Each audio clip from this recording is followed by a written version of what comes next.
Welcome to Australian Book Review's podcast. My name is Peter Rose and I'm the editor of Australian Book Review. It's day one of ABR's first US tour, a tour that will take us from Washington, D.C. to New York City at the end of September. Before I joined the tour party in Washington, D.C., I had the good fortune to go backstage at the Metropolitan Opera and record an interview with Stuart Skelton, the Australian Helden tenor, that heroic tenor who is capable of undertaking the arduous roles of Richard Wagner. Later in September, Stuart Skelton will sing the role of Tristan in Mariusz Treliński's new production of Wagner's masterpiece Tristan and Isolde.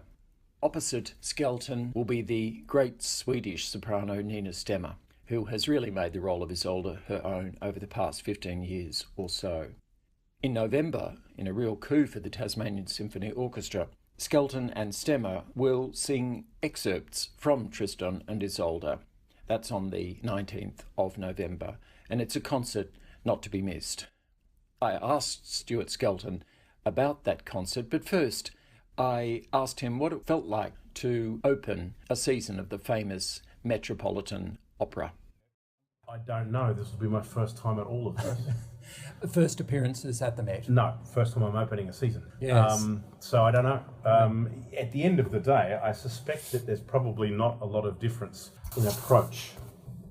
I think, or I suspect, that if you spent too much time worrying about that, it might just make you more intimidated by the process than is necessary or healthy. So I look at it as we're singing performances of Tristan, which are in and of themselves plenty stressful enough than to worry about what particular day it is or where we are or whether it's an or the immense expectations surrounding it. Quite so. The production, of course, had its premiere 6 months ago, and you sang in that. What can you tell us about the Treliński production? Well, I mean, Mariusz, obviously he's come to opera from being a film director, so I think there are some aspects of the production that are quite filmic. There's a lot of projection and a lot of aspects of the quite filmic where characters will be visible in a particular room on board the ship in Act 1. Are there actual cameras on stage in that quite modish way that we've seen in a German ring with actual,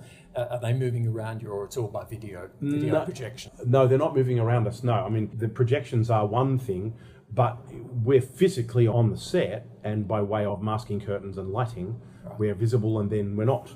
And somebody else is visible as the same result. They're in a room that's revealed by being lit and having a blinding curtain removed, so they become visible. So there's no one following us around on stage with cameras now. Right, and there's quite a bit of surveillance of Isolde going on, I understand. Yeah, well, I think that because we're on a relatively modern day warship as opposed to the alternatives, there is quite a little bit of closed circuit television where Tristan is secretly listening to and watching Isolde, although it really doesn't happen all that much, to be honest. I think there's about 12 or 15 seconds worth where that's part of the process. But apart from that, it's quite an immense structure where we're inside a modern warship, so it's quite large and puts us at some point quite high above the stage.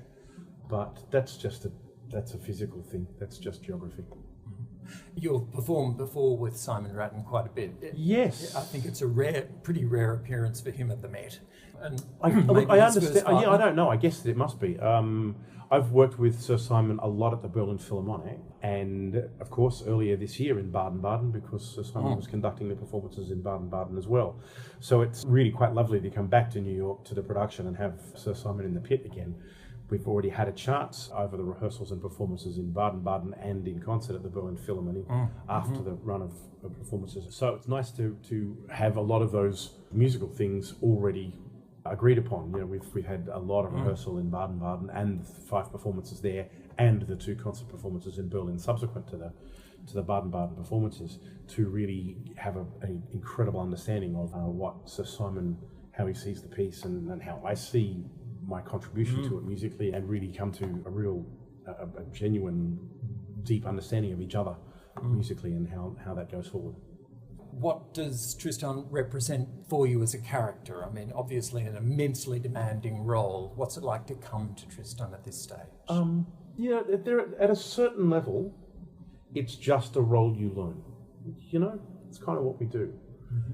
But with Tristan, I've been with Wagner in general, but I guess Tristan in particular, there's so much that comes with it, some of which was imposed on us by the composer, and a lot of which is imposed on us by the myriads of books and articles and screeds that have been written about Tristan and Isolde, both musically and philosophically. So a lot of that comes with it as well. I mean, Tristan comes with a lot of baggage, both good and bad. And I think in any role, when you're seeing these sorts of things for the first or for the 100th time, I'm sure Nina's probably saying more than 100 years older. When you come to it, you've got to try, I guess, to come to it with as fresh an approach as possible. Otherwise, it gets routine, I suspect, and I think this music in particular deserves better than that. So it's something you have to sort of redouble your efforts, I guess, and refresh your thinking every time. And that's an advantage when you've got different conductors and different productions. I mean, I went from the production in Baden-Baden almost immediately into a new production in London at the Colosseum, where they're Gardner conducting. So there's immediate gear changes in almost every respect. You really have to start from scratch. But I think that's the interesting part, and that's the challenge, is to try and shed the role and the music of some of the stuff that it's accumulated, the barnacles that have been accumulated along the way, because everybody has an opinion on Tristan. And as do we, as the conductors and singers and stage directors. So it's a question of working out what of those things are going to help you find the vocal and philosophical truth of your performance in any given production. And then anything that doesn't give you those truths, then you don't need them for that particular set of performances. So little, in a way, seems to happen in Tristan and Isolde. I mean, metaphysically, everything happens, yes, quite so. But so little does. How difficult is it to go on inhabiting those love days, death-haunted characters over 4 hours? Oh, that's the easy part. That's the easy part, because Wagner does all that for you. That's the great thing about Wagner is that once he started to really get his own head around what he'd been running about in terms of Gesamtkunstwerk, the work in the entirety, he understood that you could do something and have two characters say something to each other on stage, and yet have the orchestra say to the audience, they just said this, but what they really mean to say to each other, and they don't have enough courage or enough whatever it is to say to each other, what they really want to say is this. And so the orchestra will play their subconscious for them. So it's really easy. That's the being in that for the 4.5 hours. It requires a lot of concentration, of course, but that's not all that problematic. Wagner tells the story for you. So when you're not singing, if you're in a position where you can be listening to what's being played, it's so easy to stay in that particular place, because Wagner just gives you everything you could possibly need to do that. And he's written, obviously, some of the most languorous, beautiful, profound music for those of us who love it. Is there ever a danger in a performance of, certainly there is for the audiences for whom it can be absolutely transformative, is there a danger of actually being kind of carried away through something like the love duet? I hope so. Yeah, that's part of the I think at some level, I think you have to a certain extent. And that's not just true of Wagner. I think that's true of pretty much anyone, all of the greats. You do get a bit carried away, I think. And as long as you understand that that's going to happen, and that you know how to control that, just make sure you can steer it. You can steer that lack of control, that sort of careening nature of what you're doing. If you can steer it successfully, then I think you've got a much more compelling dramatic performance. And I think that's not just Wagner. I mean, certainly Grimes has always been like that for me. And Janáček, László in Jennifer is another one where you really can't keep it under control. You've got to let it run ahead of you a little bit. You've got to let it pull you along for the ride. Because I think when you do that, when you are in it so much that you're being taken for a ride by the role, I think that's when you're at your most compelling and most believable. And if it's believable for you as a performer, if you are in the role to the point where you actually are believing what's going on at the time, then it's probably a lot more compelling and believable for your audience. And I think that's our challenge. That is our greatest challenge, is to make everything we do on stage, in comedy as much as in tragedy as it would be in the heights of the Liebesnacht in Act 2. You've got to have your audience be suspended and carried by the fact that they believe what you're going through. Well, he wrote, I think, to Mathilde de Wesendonck during the writing of it that he thought it would drive people mad, and really that can be the effect, in my experience of great Wagner, that it changes you completely. Absolutely, yeah. And not just for one night. No. You mentioned Nina Stemmer, yeah. The new Isolde. Have you sung with her before? I have, but it was very, very, very short notice, and some time ago I jumped in for a performance of Fliegende Holländer at the Vienna State Opera. Oh gosh, it's got to be 12 years ago now, maybe more. And Nina was the Zenta. And that was, we had no rehearsal time, literally none. It was day of kind of stuff. So there was no rehearsal time, and I haven't sung with Nina since until now. Of course, we've been here for the best part of a month now, so I had quite a lot of rehearsals together. And it's an amazing gift to be able to sing this role with somebody who has done it so often and so incandescently well every time. It's a learning curve, which I think is a remarkable opportunity to watch and learn and listen. And when you're talking over ideas with the director, to hear her articulate why she feels it a certain way. And it's remarkable to have a partner in Nina as Isolde who is so inside everything that it forces you to, in the best possible way, it forces you to up your game, you know, because you don't want to disappoint, and you want to make sure that when you are singing together with somebody like Nina, that you have given as much thought to everything you sing and why you sing it and how you portray it, as she obviously has. I think it's something of an inspiration as well, I think. Looking ahead, if I may, to November and the Tasmanian concert with the Symphony Orchestra and Nina Stemmer, her first appearance in the country, I understand. What will it comprise? Well, I think it's fairly safe to assume that pretty much everything that Tristan and Isolde sing together will be there. So that would mean Acts 1, Scene 4 and 5, and certainly the whole Liebesnacht duet, I guess, to the Höchste Lust, before the entry of King Mark. And then I'm pretty sure the Liebestod will get an outing. And I rather suspect that before the Liebestod we might let Tristan go mad for those 2.5 minutes that he does everything in 5/4. So that's my guess. So it's a fairly decent chunk of what Tristan and Isolde do when they're both on stage at the same time. And what a coup for that orchestra and for Tasmanians and all of us who are going to go down there. Yeah. Wagner, I think, was suspicious of the concert version, where stripped of the drama. What do you think about the virtues of concert performances of operas? Well, I mean, you've done a lot of I have. I think it probably depends on which operas. There are some that clearly work. I mean, Peter Grimes works in concert spectacularly well, as does Dutchman. And your wonderful one with Maestro Gattani. Of course, in Melbourne, the MSO. Now, of course, with Tristan, because we're not doing the whole opera, there will be sections that we're going to skip over. So I think sometimes concert performances help distill the dramatic potential of the opera, because you don't have gargantuan sets and flash projections and lighting effects and costumes and props to help you tell the story. You have to distill how to tell the story to an audience with just the words and music.